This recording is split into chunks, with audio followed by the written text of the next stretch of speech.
Modi media है वो हमारी बातों को आम पब्लिक तक पहुंचने ही नहीं देती है। संविधान का पब्लिक नहीं हो जो चौथा स्तंभ है, जो संविधान का चौथा स्तंभ है वो मीडिया है।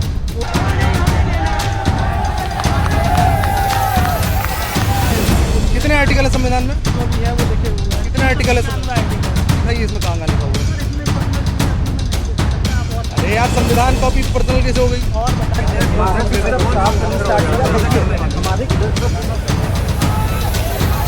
आप मेरी बात को लोगों तक पहुंचाएंगे, जबकि हमें उन लोगों से जो आपकी अभी तक जितनी बात पहुंचेगी वो बहुत गलत ढंग से पहुंचेगी। आपके पास एक ब्लैंक डायरी है, उसको आप संविधान कह रहे हैं।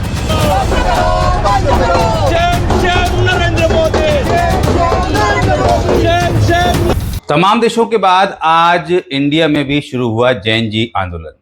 जहां आज शुरुआत होती है दिल्ली के जंतर मंतर मैदान पर कॉकरोच जनता पार्टी के आंदोलन की, और अब इस चीज पर हमको चिंतन करने की जरूरत है और यह समझने की जरूरत है कि यह आंदोलन कितना सार्थक रहा, कितना सही दिशा में था, और क्या यह वास्तव में भारत के सिस्टम में जो कमियां हैं, जो भ्रष्टाचार बढ़ रहा है, जिस तरीके से एजुकेशन सिस्टम धराशायी हुआ है, क्या उसमें कोई बदलाव ला पाएगा। नमस्कार, मैं गजेंद्र इंगले और आपका स्वागत है। आज दिन भर सुबह खबर थी कि आज 6 जून को सुबह 6 बजे कॉकरोच जनता पार्टी के जो संस्थापक हैं अभिजीत दिपके, वो दिल्ली एयरपोर्ट पर उतरेंगे और उसके बाद में वो जंतर मंतर पर जाकर आंदोलन करेंगे। और ऐसा माना जा रहा था कि एक बहुत ही क्रांतिकारी जो है वो प्रोटेस्ट देखने को मिलेगा और उसके बाद में हो सकता है कि सरकार हिले। इस तरह की कुछ अटकलें भी लगाई जा रही थी, लेकिन मैंने पूरे दिन भर जो भी कुछ घटनाक्रम हुआ, जिस तरह की भी वहाँ से जानकारियाँ आईं अलग अलग सोर्सेज से, खासकर मैं आपको बता दूं जितने भी ऐसे सोशल मीडिया प्लेटफॉर्म्स हैं जो निष्पक्ष पत्रकारिता दिखाते हैं, उनको मैंने ठीक से देखा और समझने का कोशिश किया। और हालांकि थोड़ी बहुत खबर जो थी वो हमारे जो लीडिंग न्यूज़ चैनल्स हैं उस पर भी दिखाई दी, लेकिन उस पर हल्की फल्की 1-2 मिनट की खबरें थी। लेकिन दिन भर से काफ़ी सारे यूट्यूबर्स और सोशल मीडिया जो पत्रकार हैं वो इस कार्यक्रम को कवर कर रहे थे। अब इस कार्यक्रम में जो भी कुछ आज हुआ, क्या वह वास्तव में एक सफल आंदोलन कहा जाएगा? इस पर एक बड़ा सवाल खड़ा हो रहा है और बहुत सारी चीजें हैं जिनको समझने की जरूरत है कि क्या हमारे युवा वास्तव में सही दिशा में जा रहा है। कहीं ऐसा तो नहीं कि युवा भटका हुआ है, स्कैटर्ड है, डिस्ट्रैक्टेड है और वह सही की जगह गलत कर रहा हो, या यदि सही रास्ते पे भी जा रहा हो तो कहीं ना कहीं उसके प्रयासों में कोई कमी है। देखिए, जैसे सुबह अभिजीत दिपके उतरे, ऐसी भी चर्चा चल रही थी कि अभिजीत दिपके को गिरफ्तार कर लिया जाएगा और गिरफ्तार करके जेल भेज दिया जाएगा। मैं आपको बता दूं कि कोई भी आंदोलन, यदि उसमें आंदोलनकारी जेल चले जाए ना, तो वो आंदोलन बहुत ज़्यादा जो है वो बढ़ जाता है। क्योंकि यदि मैं भारत के जितने भी आंदोलन रहे हैं, भारत की स्वतंत्रता के आंदोलन की मैं बात कर रहा हूँ, तो स्वतंत्रता सेनानियों के एक इतिहास को आप उठा के देख लीजिए, चाहे वो महात्मा गांधी का हो, जवाहरलाल नेहरू का हो, चाहे उसके पहले के भी जितने रहे, बाल गंगाधर तिलक का मैंने पढ़ा कि किस तरह से जेल जाने के बाद में उनके जो आंदोलन थे वो ज़्यादा प्रभावशाली हुए। तो ये एक हकीकत है। तो मैं आपको बता दूं कि यहाँ पर जो सरकार है हमारी, उसने बहुत सही निर्णय लिया कि अभिजीत दिपके पर किसी भी तरह से कोई अनवांटेड अनड्यू प्रेशर नहीं डाला और उनको जो है अलाउ किया कि जाओ भी ये करने दो। लेकिन इसमें कहीं अंदर किसी तरह का कोई डीलिंग तो नहीं थी, ये भी चीज़ जो है वो कहीं ना कहीं लोगों के बीच में चर्चा का विषय है। क्योंकि जिस तरीके से देखिए आंदोलन जो था उसमें, देखिए मैं आपको बता दूं कि आंदोलन हिंसक नहीं होना चाहिए। आई am not favouring any type of violent movement, लेकिन आंदोलन हिंसक ना हो, आंदोलन वायलेंट ना हो, लेकिन आंदोलन एग्रेसिव जरूर होना चाहिए। लेकिन जिस तरह का आंदोलन आज हुआ उसमें मुझे कहीं से भी वो एग्रेशन, वो युवाओं का जो एक जोश था, उनके अंदर जो एक निकलना चाहिए था उनका गुबार, वो सब कहीं पे भी दिखाई नहीं दिया। मैं आपको बता दूं कि बहुत सारे उनके जो प्राइम लीडर्स थे वो आराम से पंखा झलते हुए, उनके 4 सेवक लगे हुए थे और बढ़िया जूस पी रहे हैं और अच्छी अच्छी बातें कर रहे हैं, यही सब निकल के नजर आया। अब यहाँ पर देखिए, यदि आपको वास्तव में धर्मेंद्र प्रधान का इस्तीफा लेना था तो कहीं ना कहीं आपका आंदोलन थोड़ा सा एग्रेसिव होना चाहिए था, और आंदोलन जंतर मंतर की जगह पर ना होकर यदि शिक्षा मंत्रालय पर होता तो मैं समझता हूँ कि आप जिस उद्देश्य को अपनी प्राथमिकता लेके चल रहे थे उसमें कहीं ना कहीं सफल होते। यहाँ बहुत सारे वीडियोस जो मैंने देखे, आप लोग भी देखिएगा, सोशल मीडिया पर चल रहे हैं। तो यहाँ सबसे बड़ी बात तो मैं आपको बता दूं कि ये जो यूथ वहाँ पर इकट्ठी हुआ था, ये यूथ जो था ये फोकस्ड नहीं था। इसके अंदर एक होता है ना कि सेंट्रिक जो इफेक्ट वाली बात थी वो कहीं से भी मुझे नज़र नहीं आई। आपको मैं बता दूं कि हम यदि भारतीय परंपरा में बात करें, हम अपने सनातन में बात करें, तो हमारे युवाओं को अर्जुन से सबक लेना चाहिए। अर्जुन जिनका ध्यान पूरी तरह से केंद्रित था केवल और केवल मछली की आंख पर। वो मछली की आंख का भी उदाहरण है और जी हाँ, पक्षी की भी आंख का उदाहरण है। जब द्रोणाचार्य ने उनको टेस्ट लिया तो उन्हें तो आंख के अलावा पक्षी को कुछ नहीं दिखाई दिया।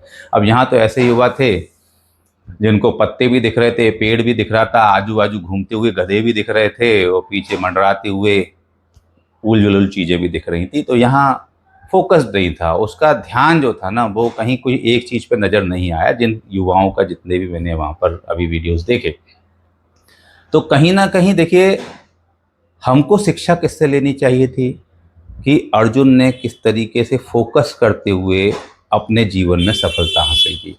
लेकिन यहाँ पर मुझे कहीं से भी कोई फोकस नज़र नहीं आया। ढपली गैंग आ गई, ढपली गैंग अपनी ढपली बजाती रही। अब जब ढपली गैंग आ गई तो आप समझ लीजिए कि उनके वेस्टेड इंटरेस्ट अलग होते हैं, उसके वजह से भी काफ़ी सारा जो अच्छा युवा होगा हो सकता है कि वो अलग हट गया हो।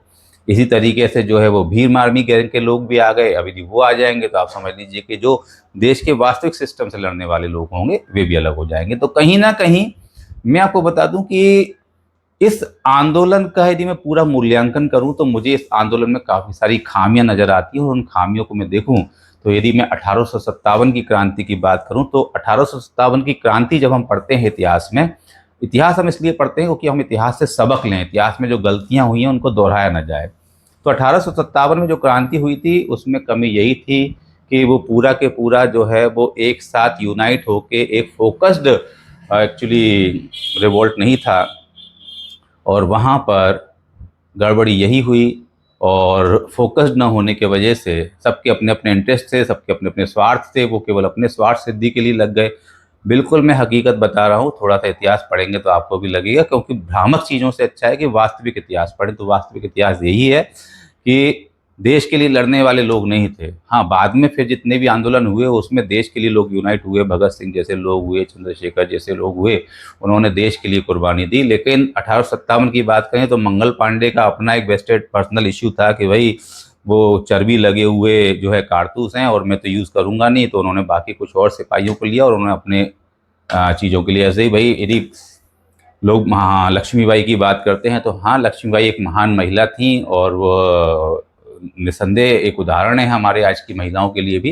लेकिन उनका भी फोकस केवल झांसी तक था कि मैं अपनी झांसी किसी को नहीं दूंगी, मतलब there is nothing to do with the nation.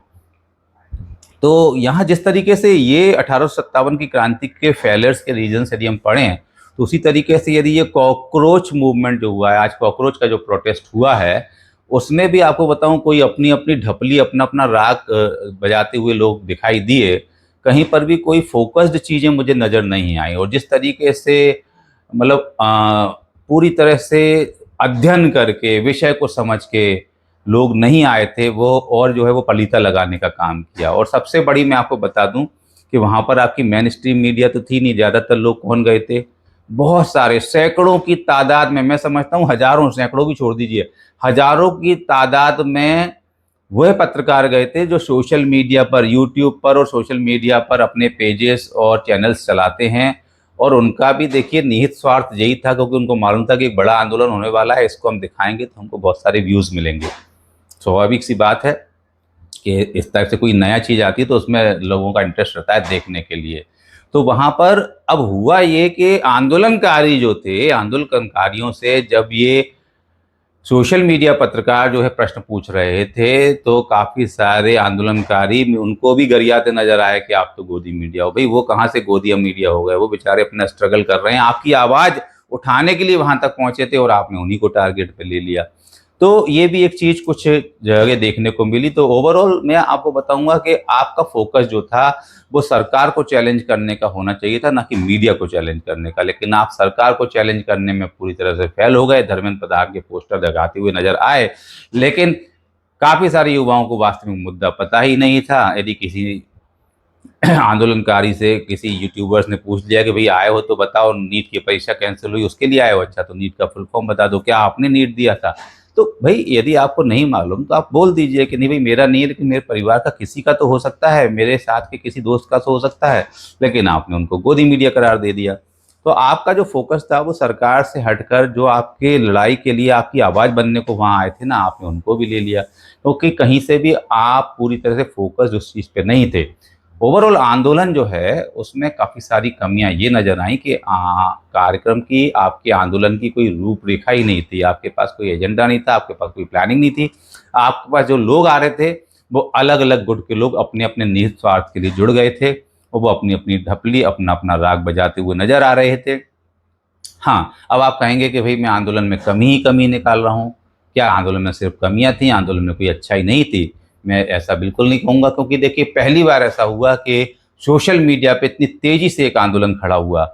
इतनी तेजी से खड़ा हुआ, आप समझ सकते हैं कि जस्टिस सूर्यकांत ने जब वो स्टेटमेंट दिया तो उसके बाद कुछ ही दिनों में जो है वो मिलियंस को क्रॉस करते हुए उसके सपोर्टर्स पहुंचने लगे थे, और 22 मिलियन सपोर्टर्स हो जाना सोशल मीडिया पर भी एक बड़ी बात है। और देखिए वो सोशल मीडिया पे ही आंदोलन नहीं रहा, वो आंदोलन आज हमें जमीन पर नजर आया। जंतर मंतर पर हमें हजारों की संख्या में युवा नजर आए। तो ये एक इसका पॉजिटिव पॉइंट है कि युवा कम से कम उतरे तो सही। युवाओं के उतरने में कोई संदेह नहीं है कि युवा निराश थे, हताश थे, और किसी न किसी वजह से युवा उतरे और आंदोलन सड़क पर आया है। लेकिन आंदोलन की तैयारियों को लेकर जो था, क्योंकि आंदोलन जिस तरीके से सही दिशा में जाना चाहिए था, क्योंकि देखिए सफल होने के लिए वही फिर से मैं अर्जुन का उदाहरण दूंगा कि अर्जुन को यदि तीर मारना है और तीर सही दिशा में, सही टाइमिंग पर हो, तो ही वो जो है वो आपको जो है वो सफलता दिलाता है। मछली घूम रही है, अर्जुन का टाइमिंग थोड़ा सा बदलेगा, थोड़ी सी दिशा थोड़ी सी बदलेगी, तो क्या वह अब मछली की आंख को हिट कर पाते? नहीं कर पाते। तो वही यहाँ हुआ कि आप वो मछली की आंख को तो हिट कर नहीं पाए हैं। हाँ, बड़ी एक शुरुआत जरूर हुई है, लेकिन जैन जी को अभी बहुत मजबूत और परिपक्व होने की ज़रूरत है, क्योंकि आंदोलन जो है उसमें आपको बहुत सारी तैयारियां करनी पड़ेंगी, बहुत सारा प्लान बनाना पड़ेगा, और थोड़ा सा एग्रेशन भी लाना पड़ेगा। वो बहुत ज़रूरी है। I am talking about aggression, I am not talking about violence. One thing that you should get exactly here, because I am just a follower of Mahatma Gandhi. तो मैं हमेशा विश्वास करता हूँ कि किसी भी तरह के कोई भी आंदोलन हो, कोई भी विरोध हो, कहीं से भी कुछ हिंसक नहीं होना चाहिए, क्योंकि हिंसा कहीं से भी अंतिम परिणाम में मैं आपको बता दूं कि नुकसान ही करती है।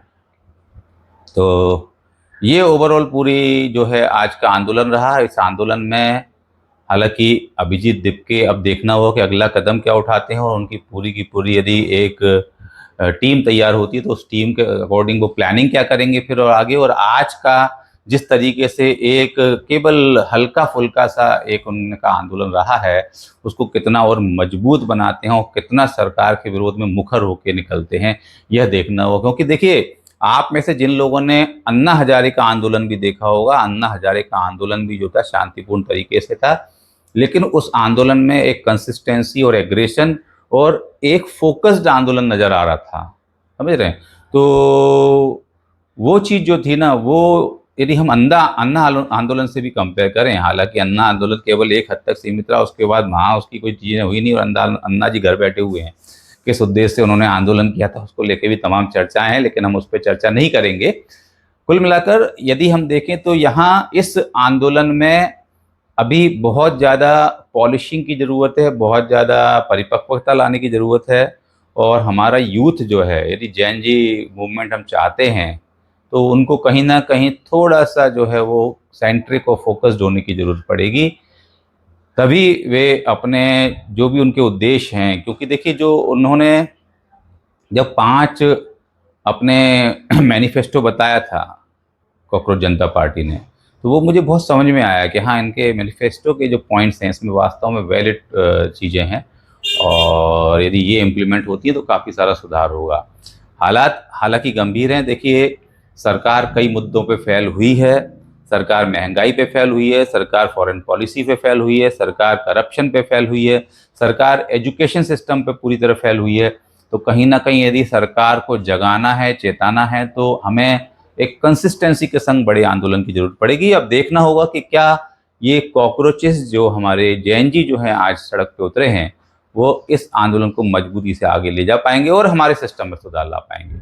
ये बड़ा सवाल है। आपको क्या लगता है, कमेंट करके जरूर बताइएगा। और मेरे इस वीडियो में जो मैसेज मैं कन्वे करना चाह रहा हूँ वो यदि आपको समझ में आया हो तो आप नीचे कमेंट करके बता सकते हैं। कुछ कमी भी रह गई हो तो वो भी बता सकते हैं। अगला वीडियो और बनाने वाला हूँ, क्योंकि हो सकता है कि इस वीडियो में मैंने कुछ कमियां ज़्यादा बता दी हूँ, मैं उसको एनालिसिस करूँगा, कुछ अच्छी बातें भी आपको अगले वीडियो में लेकर आऊँगा।